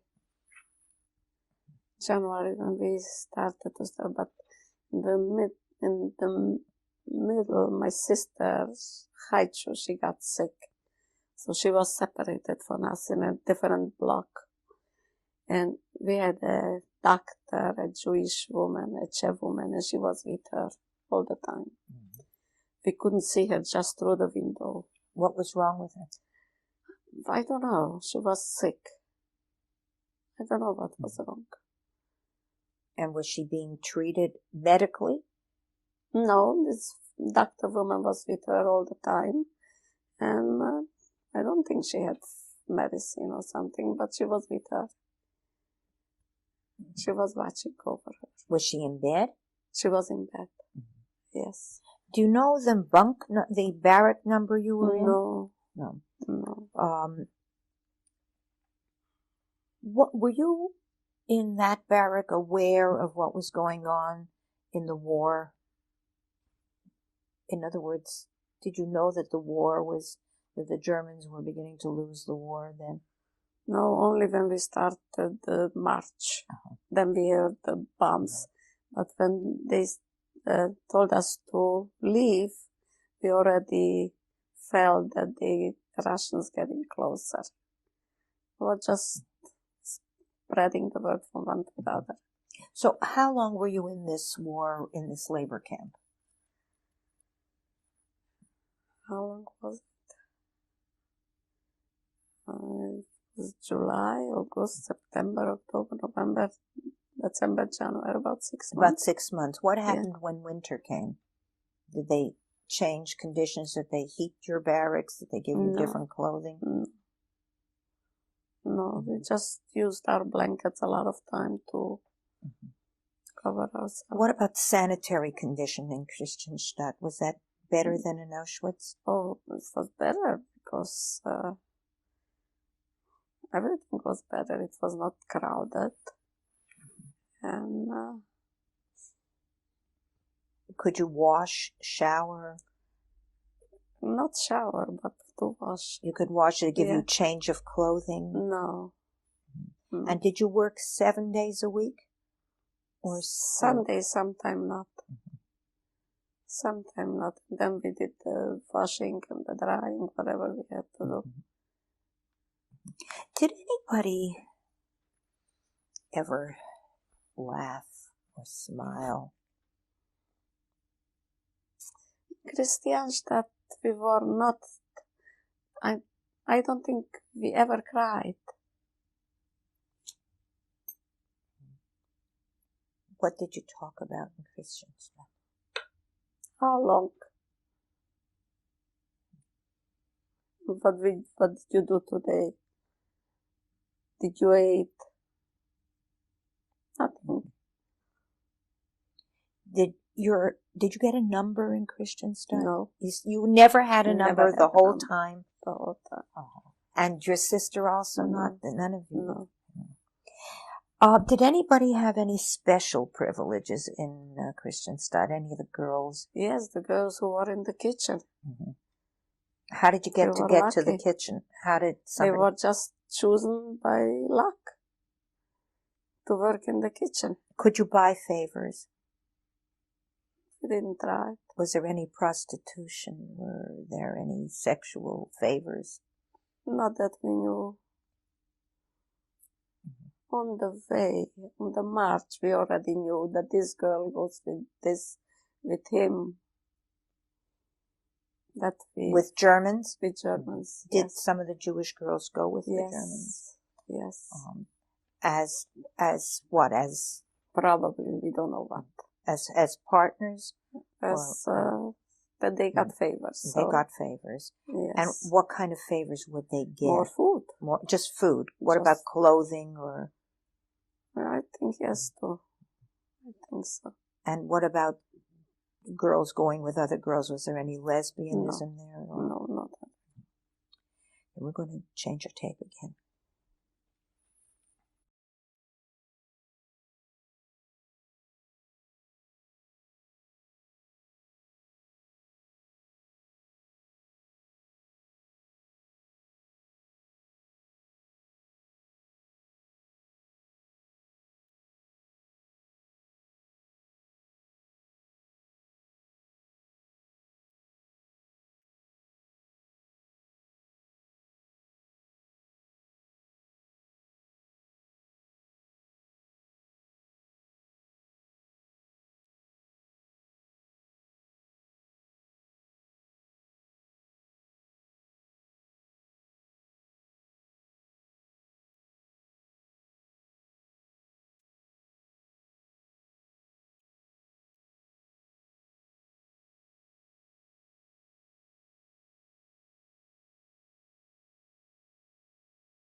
Number 4, interview with Rachel Wiesel, maiden name Braverman, January the 6th, 1997.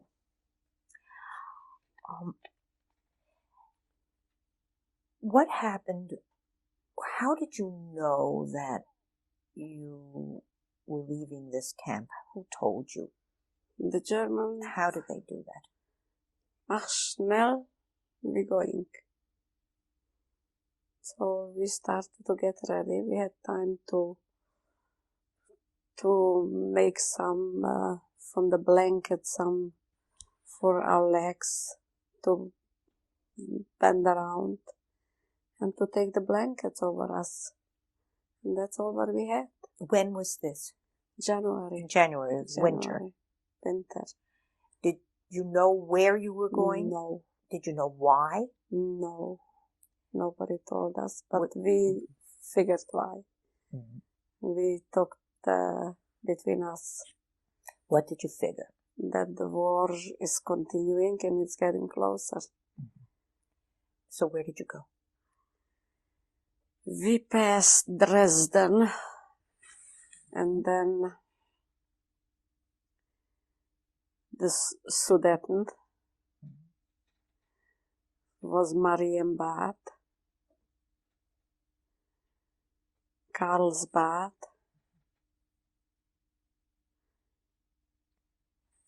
then I met Did you walk? walked during the day, walked, and every night we got to a farmer, and it was bitter cold, snow, ice, and the farmer prepared a kettle of food, so we got a bowl of food, if not food, a potato or something, and we all start try to get a place in the barn. But a lot of time there was no room in the barn, so it was just out from the barn on the snow and to huddle to each other.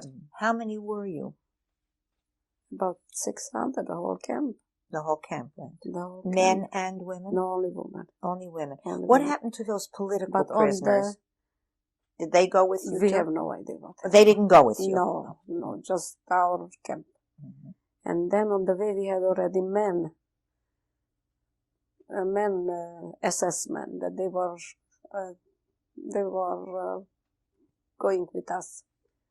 They were guarding you? They were guarding us. How did they treat you? Not bad. Mm-hmm. No, just everything schnell.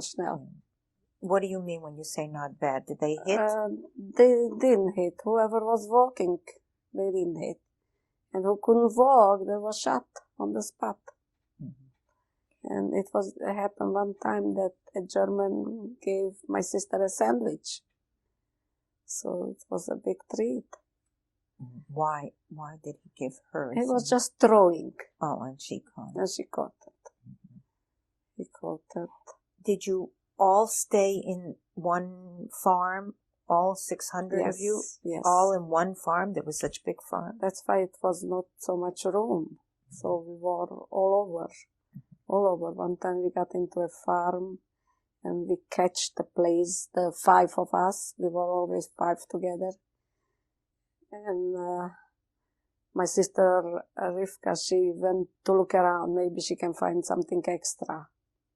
So she went into a pigsty in a barn, and the pig started to make noise. So the German came in, and she was hiding under the door, behind the door. But she came out with a bowl with cooked peels. That was nice. Potato peels. Potato peels. Mm-hmm. From the barn. From the barn, but the pigs were eating. Mm-hmm. Your sister that was sick, did she go with you? Yes. She got better and went with you? Yes. Mm-hmm. Yes. Mm-hmm. How long did this walk take? 6 weeks. And you walked every single day? Every single day. Did you see people? Did you go through towns? In Karlsbad, we passed to a street that there was officers, and they looked out, and they threw at us an apple, a cookie, I remember. And we saw in Marienbad, we saw people walking, passing. Yes. Anybody say anything to you? No. Did you have anything identifying you that you were Jewish? Nothing. What did who did they think you were? They just looked the side. They saw us, but they didn't pay attention. Did anybody try to escape? To run away? Not that I know.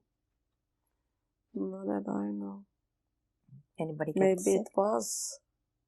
Maybe it was, but we were always 5 of us together and whoever was around, but we didn't know what was going on. The lines was long. We didn't know. Were there days that you did not walk? Every day. Every day you walked? Every day. Where did you end up? Where we end up? Where did this march end? Yes, Zimbad. I find out from my friend. Zimbad? Zimbad, yes. Zimbabwe? Zimbabwe. And where was Zimbabwe? Yes, in Germany. It's in Germany. Which part? I don't know. From there we went to Bergen-Belsen. How big was Zimbabwe? Big city, a little town? We don't know. We You didn't only come knew to it the was city. Zimbabwe. We didn't know. And did you stay there at all? No. Right away to the cattle trains and to Bergen-Belsen. Had you known about Bergen-Belsen? No. Did you know where it was, No. what it was? No. We just came in and it was very crowded. A lot of girls and boys was also, men was in other barracks. We got into a barrack, was no shelves anymore, just the floor. It was very crowded. And there we were just laying and sitting and laying and sitting and doing nothing. When you got to Bergen-Belsen, did you go through a shower procedure, a washing procedure? No, nothing. Were you registered there? Nothing. Did they take nothing? Nothing. Who met you there? Who met the train? Germans. The Germans. Always SS. And getting off the train, what did you see? We were already close to the camp, so we walked to the camp and we saw the camp. Was it daytime or night? Daytime. Daytime. Who were the capos in Bergen-Belsen? Also girls for us. They were, we got also a kettle of food once a day, and standing in the line for the food, and that's it. And it was latrines outside that we could get water or to use it. And that's what it was. But it was very crowded and the girls was already very sick too. And they had a lot of diarrhea and the smell was terrible and the dirt and probably a lot of lice or things like this. That was the worst. Were you sick at all? Nobody was healthy and nobody was so sick. We just couldn't move. We just like zombies. Did you have any knowledge about, at that point, what was going on in the world? On the way, we had bombs, a lot of bombs. That they were bombs, but we weren't afraid. The opposite, we were happy. Did you know where the bombs were coming from? Must have been. We knew that it was not German bombs, that they were bombing them. And we weren't afraid. What kept you going? Day by day. But what kept your morale going? That it's gonna end. Eventually, it's gonna end. And sometimes we were jealous whoever went straight to the chimneys, that they didn't have to suffer. What was your greatest fear? No. Was there anything that you were afraid of? No. Mm-hmm.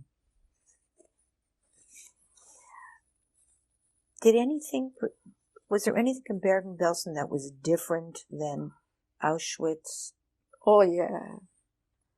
Because Auschwitz, everybody was still healthy. In Bergen-Belsen was everybody sick. And skinny. And just like they called it Muslim. Were you sick in Bergen-Belsen? Not sick. No. Your sisters, were they all right in Bergen-Belsen? Your cousins? We didn't know if it was sick or not sick because we didn't move. We were just sitting. Mm-hmm. Did you meet people that you knew in Bergen-Belsen? No, just the people who came with us.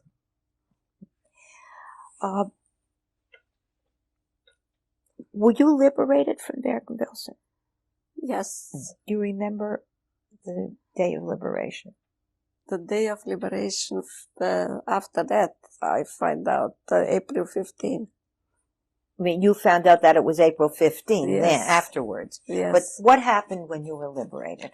All of a sudden, we didn't see Germans. We went out to the latrine, and we didn't see Germans. And people started already to talk that they went away, and we were left by ourselves. I went to look around too, out from the camp already.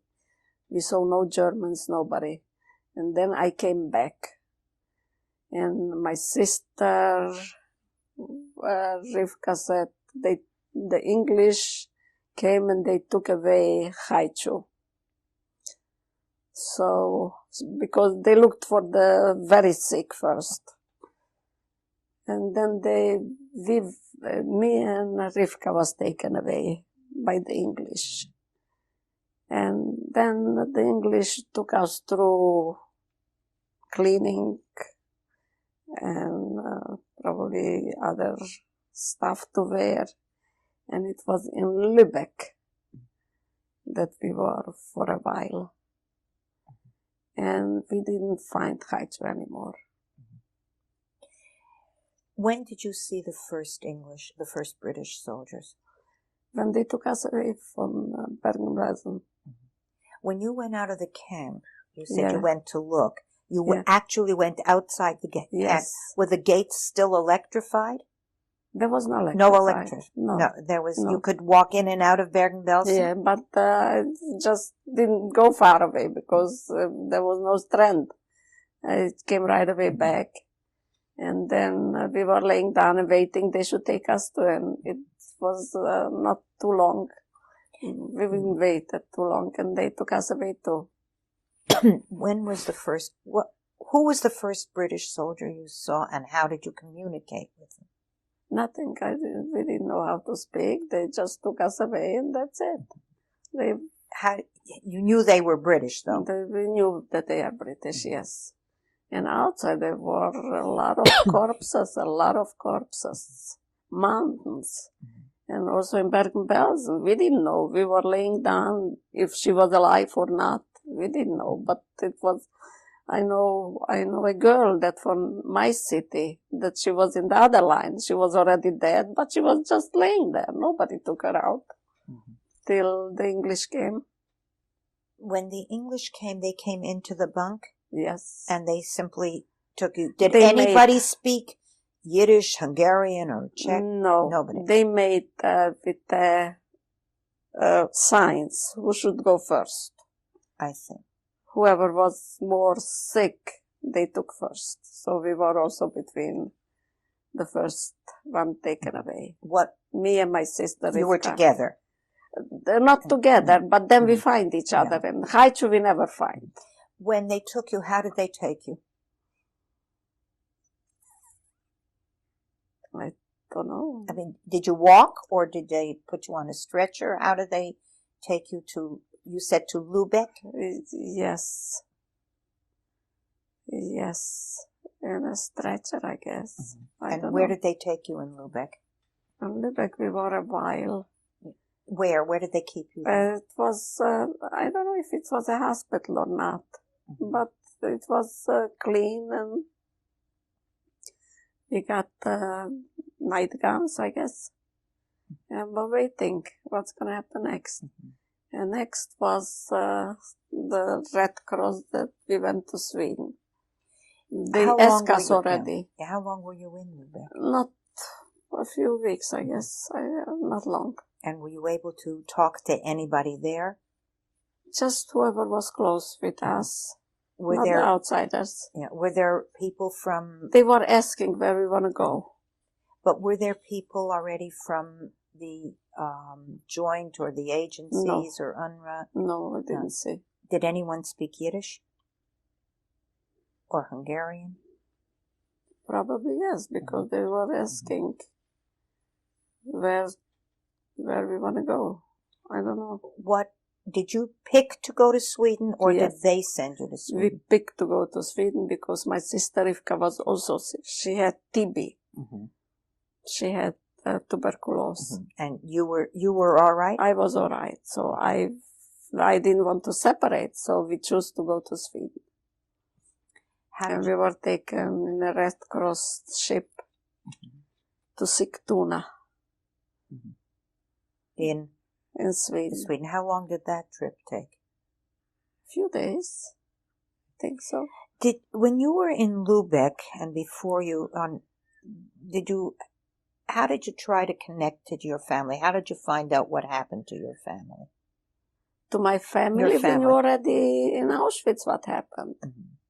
That there was no family. Did you have any cousins, aunts, uncles, anywhere else? Nobody. It was just you and my two sisters. We were till the end. And your friends? And the friends. You all went to Sweden? Yes. My third sister, Haichu, she didn't survive. She must have died before she got to Lubeck even. In Sweden, what did you do in Sweden? In Sigtuna, it was like a building. It must have been a vacation because it was prepared like a hospital for us. And they fed us, and they were treating us very nice. Who was they? Recuperated the Swedish nurses and volunteers. And we got to ourselves. How big was Sigtuna? The what? Is it a big city, Sigtuna? No, small town. But what part of Sweden is Sigtuna? Not far from Stockholm. And you stayed in this hospital sort of structure. Yeah. Was the Red Cross involved too? No, we didn't see Red Cross, but the nurses were. Nurses was there. How did you communicate with them? Some of them spoke German. And were you with your sister the whole time? Or only the one sister. Yeah, one I know. We left all the time. With Rivka, you were with Rivka the whole time? Yes. She was the sick one, and I was volunteering to work in this place. So I had a white kerchief and a white gown, and I was helping with the sick. Was there a Jewish community in Sweden or in Sigtuna? Not in Sigtuna, in Stockholm.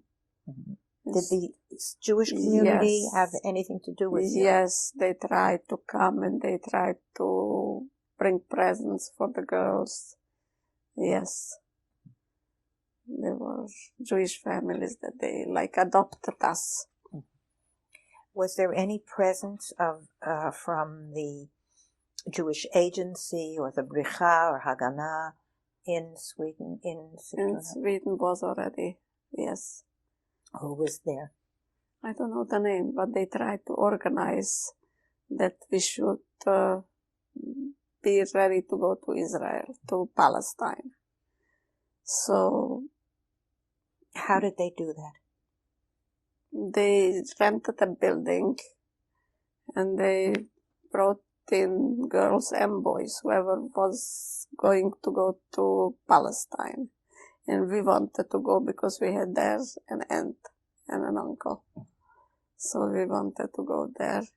But before we got there, we were in Göteborg too, in a camp. In Göteborg? Göteborg, yes. How do you spell Göteborg? Göteborg. Like Goethe, the... G-O-T-T-E. And that's in Sweden? Sweden, a big city. There you were moved there, or you chose to go there? No, we were moved there. By whom? By the Swedish. I don't know who, but by the Swedish. And the Swedish was overlooking us. And we made trips. It was like a resort. And did you work there? Not there. Not in Göteborg. But from Göteborg, we went to a place it called Husqvarna. Husqvarna. And what was that? And it was a factory that they made coats. And we worked like sections. And we had a barack, a few girls, and we cooked, and we were taking care of ourselves.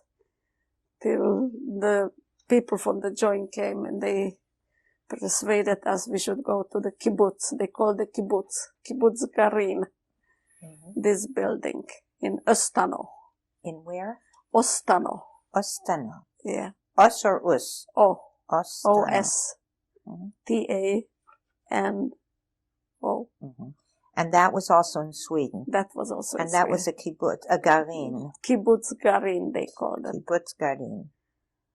And was this a religious kibbutz or a mapai, mapam? What kind of a kibbutz was it? No, it was not. It was religious, yes, kosher, Mizrahi, on the Pole Mizrahi, yes. And who was the menahel? Who was the leader? Edelstein. And where was he from? Also Hungarian somewhere. Also a survivor. Also survivor, sure. And how many of you were you there? About 60 boys and girls. 60? 60 or 70. And how long were you there? We were there together in Sweden, we were 2 years. So more than a year, I think, in this kibbutz.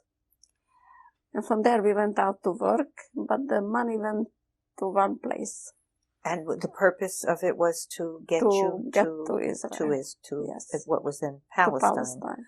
What was life like in Ostano, in the kibbutz? Oh, it was nice. Yeah. It was nice. We worked, and after work was socializing, and the Shabbat was kept, and tried to learn here and there a little Hebrew. In what language did you communicate in? Yiddish. Everyone else spoke Yiddish. And Hungarian. And Hungarian. Was this strictly Hungarian? Or Czech? No, that was Polish girls. Polish girls as well. Yes, Polish. And how did they get along in the Garin kibbutz? Good. It was after the war. It was, everybody was friendly to each other. Were there people from Palestine also? Were they sending shlichim? Yes, from time to time. Yeah. Anyone get married in this kibbutz Garin? No, but it was that they had boyfriends and girlfriends, but no, not marriage. Was there a reason why nobody got married? Because it was only temporary. We knew we leaving. It was to get ready to go further.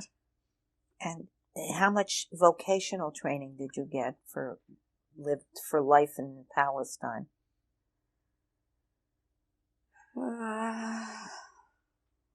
Did they teach you agriculture or work of any sort? No. No, just talking about it, that how important it is to be there. Did people talk much about their experiences in the camps? No. And they didn't? No. Was there much during the night where people would get up with dreams? Oh, yeah. Did people comfort each other? Yes. What do you remember most about that period in Sweden? From the period? Sweden in general. In Sweden? In Sweden and in the camps. In the Garin, the kibbutz Garin. In the kibbutz, we were busy with working, and after that, socializing, like it wouldn't be yesterday. Yeah. When did you leave for Palestine? For Palestine, I have here, it was March 48. What'd you take with you? We had already stuff, and we took suitcases, and a boat was ready for us that we're going to go to Cuba because the English blockaded Palestine. We couldn't get into Palestine. So it was that we're going to Cuba. But you were not going to Cuba? No, but officially we're going to Cuba. What was the name of the boat? Ulua. Ulua. Ulua. Yeah. Mm-hmm. How do you spell Ulua? Uluae. I just find out. I forgot those things, but I knew I'm going to be interviewed, so I spoke to friends. Mm-hmm. Yeah.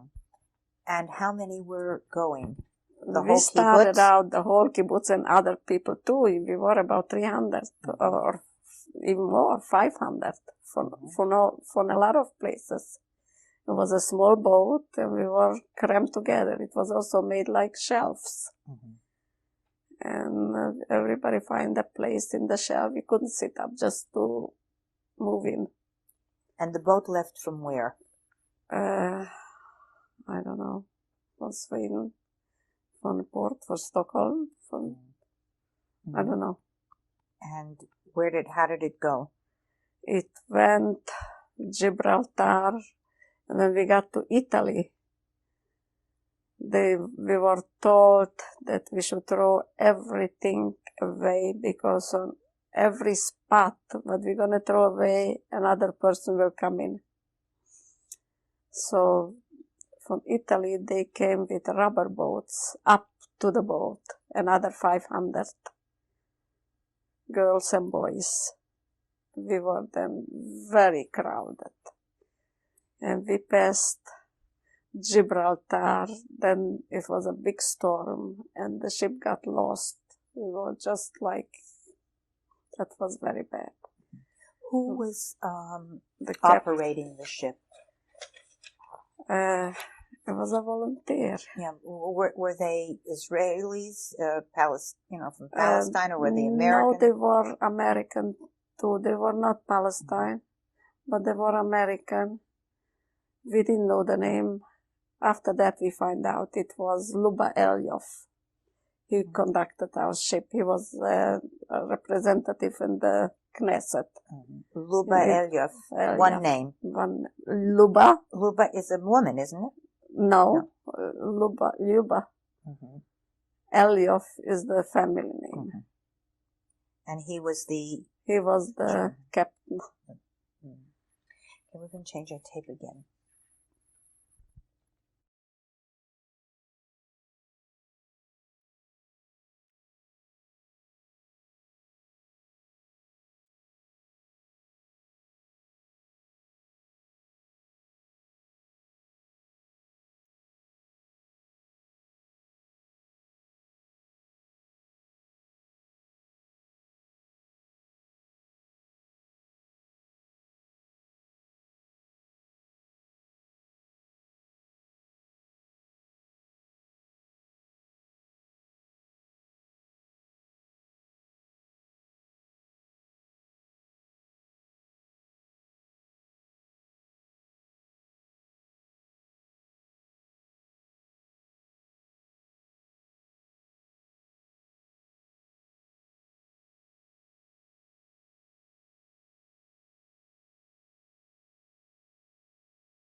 With Rachel Wiesel, maiden name Braverman, January 6, 1997.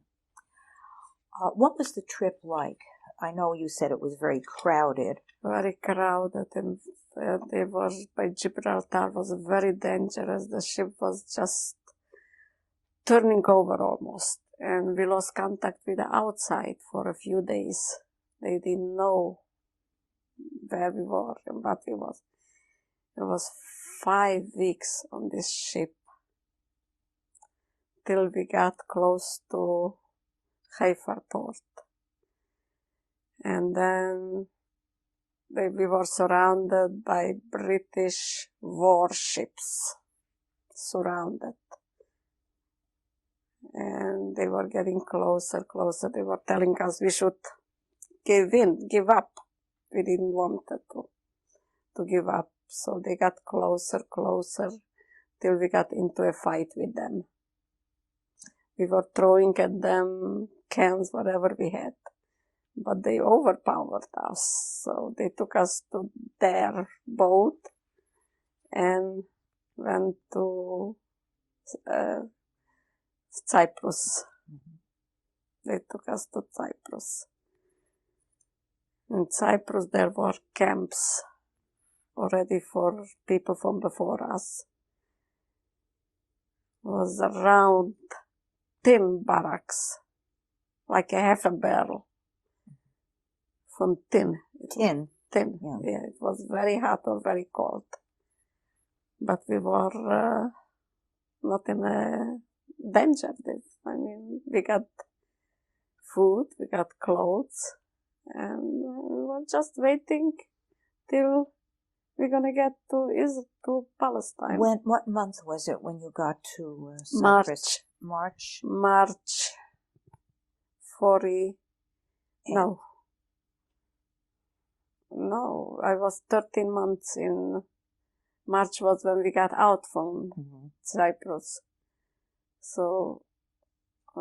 You were there in 47 or 48? 47. 47. 47 till March 48. So you were there for a year. Almost 30 over a months. year. Yeah. 30 months. What was life like in Cyprus? In Cyprus? What did you do there? Not much. Girls got married. We got ready to marry them, to make a veil from whatever they put bandages on. Gauze. Gauze, yes. And nothing. They organized that we should learn Hebrew. It was like a seminar. Who ran the camps? The British, or were there people from Palestine there? The British gave the food, but we didn't see them. They gave us the products. And people from Palestine, yes. Were you guarded? Could you leave the camp? No, we couldn't leave. Were you guarded by soldiers or outside the camp, but not inside? Inside, you had freedom to move around. Freedom to move around. Yes. And how much Zionist involvement was there in the camp? Yes, we were learning Hebrew and talking about Palestine. Yes. Were there rabbis in the camp? I don't know about it. So when you had a marriage, how did that work? Somebody from us made the Chuppah Kadisha. What did people talk about in that camp? Did they talk about all your experiences in the past at all? No. Just what's gonna be in Palestine, what we're gonna do, whom we're gonna meet, and to start a new life. Did you have any contact with your relatives in Palestine? Yes. Right after the war in Sweden, we got already contact with them. And when you were in Cyprus? Also. Yeah, we could write to each other. Yes. When did you finally reach Israel or Palestine? When did you get there? I have the passport, like a little paper, March 48. Before the state? When the English was still there. Yeah. How did you manage to get there? We got there in Mabara. They call them Mabara. Yeah. Mabara for people. Yeah, that was where you stayed. But how did you get there? Who brought you there? Did you get to Palestine legally? Yes. The British took you? Yes. When the line came from Cyprus, we got legally to Palestine. Our line came. It was already in the line to get to Palestine. In other words, you had numbers to... There was numbers who first. I see. So we were... our group came March 48. And was it the same group you left with from Sweden? Yes. Where did they take you to Palestine? Close by Haifa, it was Mavara. And we were fed there, we got food. And they tried to place people, if somebody had relatives, to go to them, or to find them jobs and to place them to jobs. So me and my sister tried to get to my relatives to Ramat Gan. So we came to Ramat Gan and we never went back to the camp again. My aunt, we were with my aunt till in Ramat Gan they made a Beit Chalutzot. They rented a building for girls. And it was a manager. And a kitchen. And we went to work and we stayed there. We lived there. Was it like a kibbutz? No, because everybody kept their money. We just together. We paid for the food.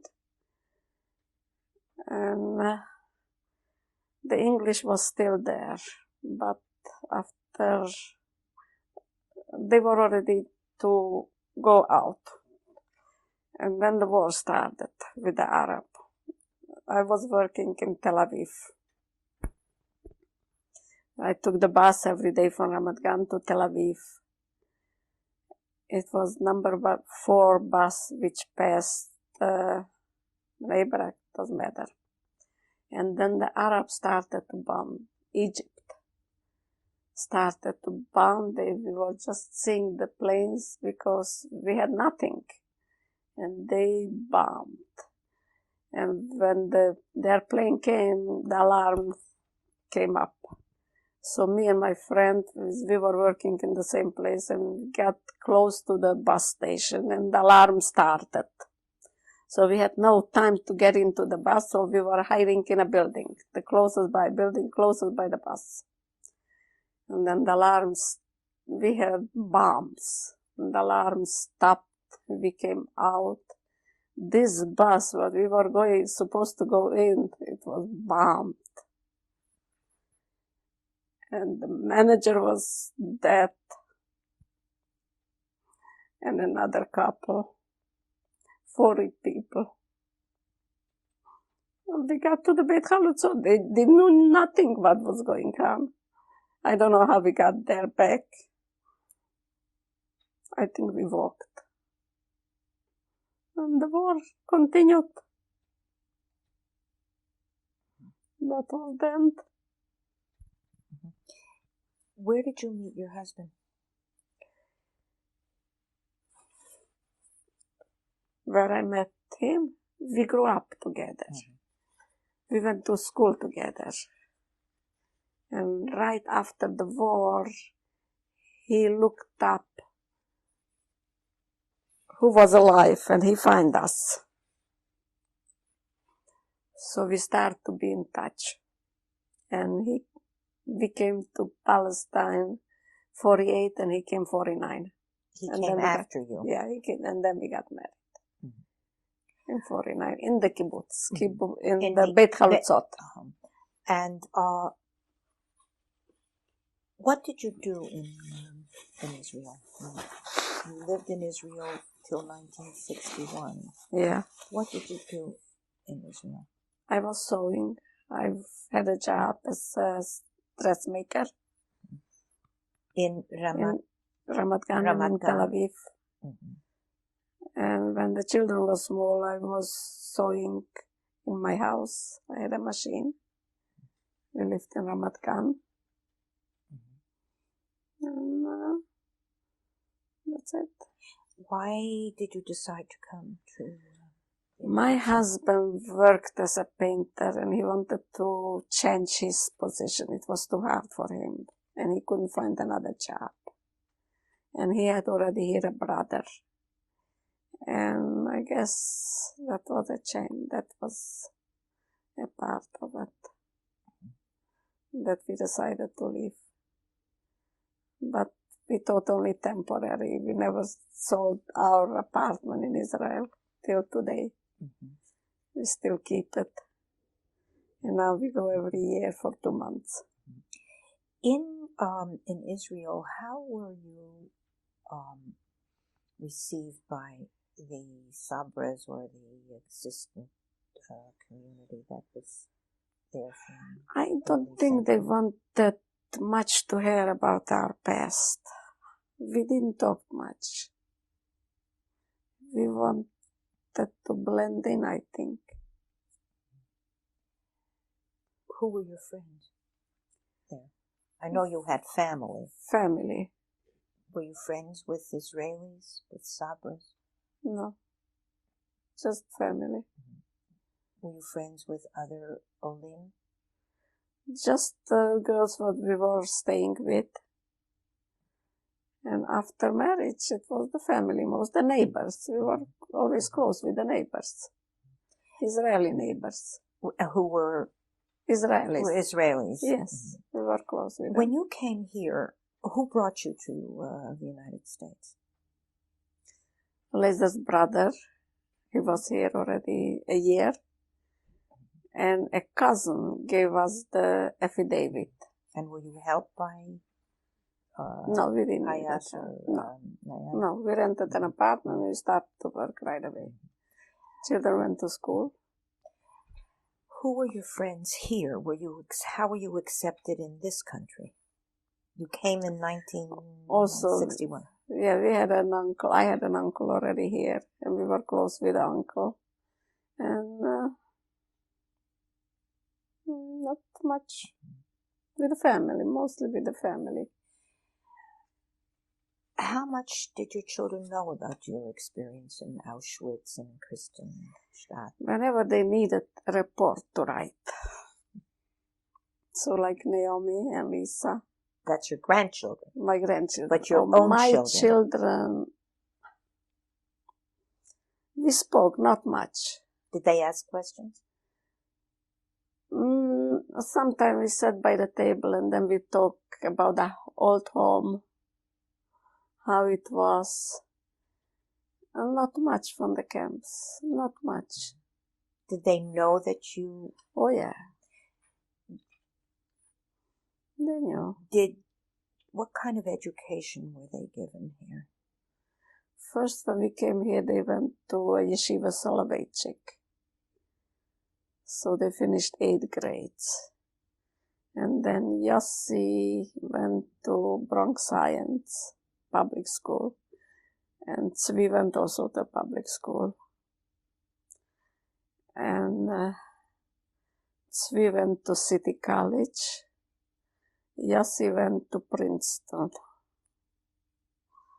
And my husband later was pushing a profession, because he had no profession and it was very hard. So it was very much they should have a profession. So they took engineering.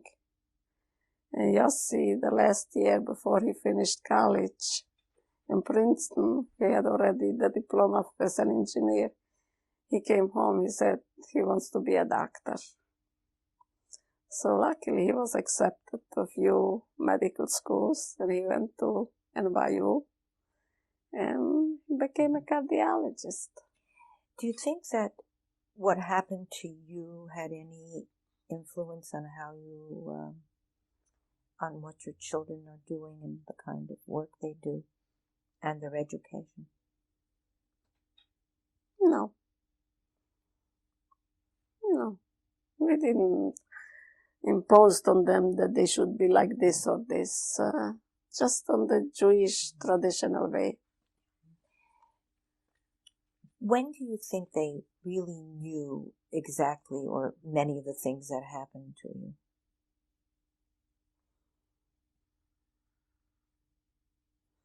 And they got bigger, I think. And your grandchildren, with them, it's more open or less open? No, I don't talk about it. I don't talk about my past. Do the children ask you? Not much, no. Mm-hmm. They know that it hurts. Did you ever go back to Svalava? No, I have no desire. But my husband was with my two sons. 85. In 1985? No, later, about 5-6 years ago. Mm-hmm. Yeah. And they saw our house was demolished. The shul was a bakery. And nothing left from Svalava. It's changed. Do you dream much about what happened to you?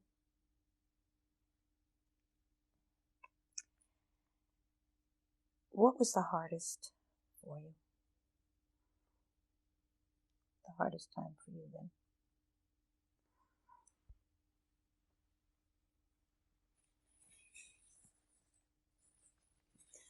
Why my sister Haichu didn't survive all the way.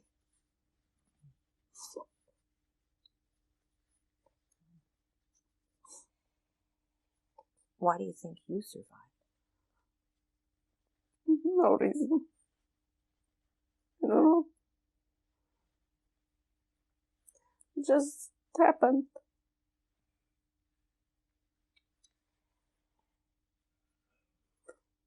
Why are you telling your story now? Why did you decide to tell your story, what happened to you now? Because everybody else is doing it.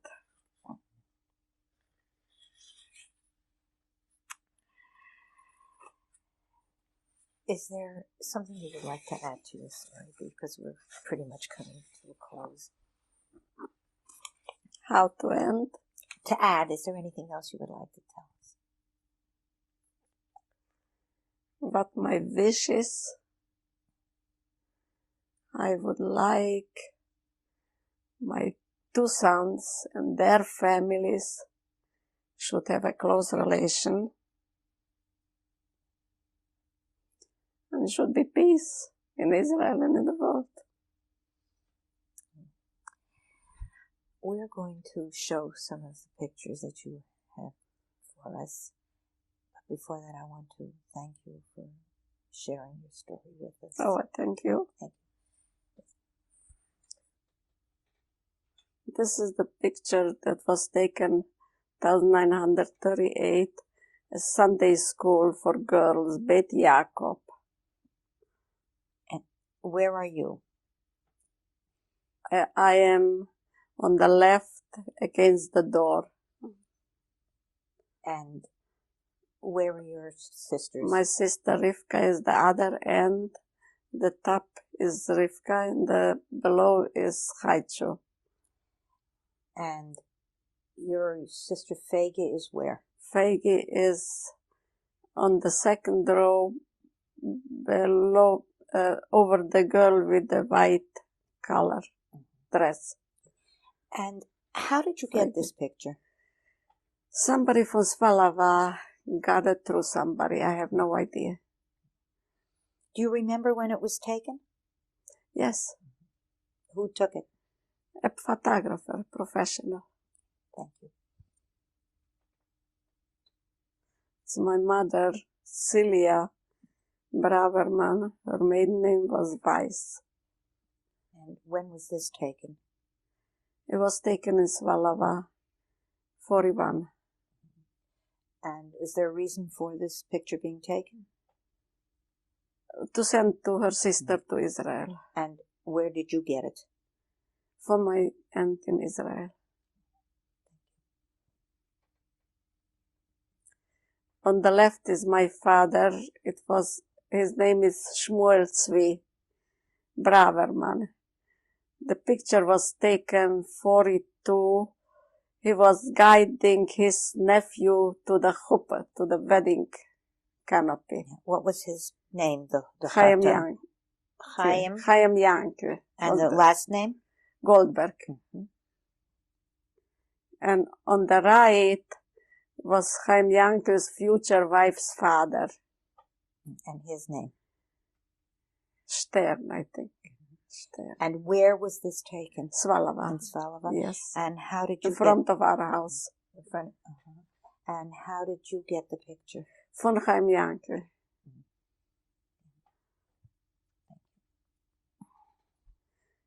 It's me, Rachel. It was taken in 41. And I gave it to my future husband. In 1941? 41, yeah. Where was this taken? In Svalava. And your future husband is? Was Eliezer Wiesel. Wiesel. Yeah. Thank you. It's Eliezer. It's my husband. And it was taken in 41, 42, also in Svalava. And how did you get it? He had it with him. And this is in Cyprus, in Famagusta. That's how our camp looked. Tin barracks. And my sister Rivka is the third from the left, and I'm the fourth. Who took this picture? Friends. And how did you get it? Also friends. It was... It went with you to yes, Palestine? to Palestine. Thank you. This is the certificate to go to Palestine from Cyprus. And who issued it? The Jewish agency. Thank you.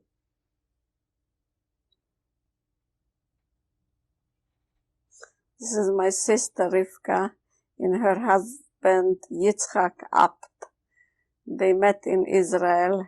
He's a German born and he came to Israel 35. And where was this picture taken? In Israel.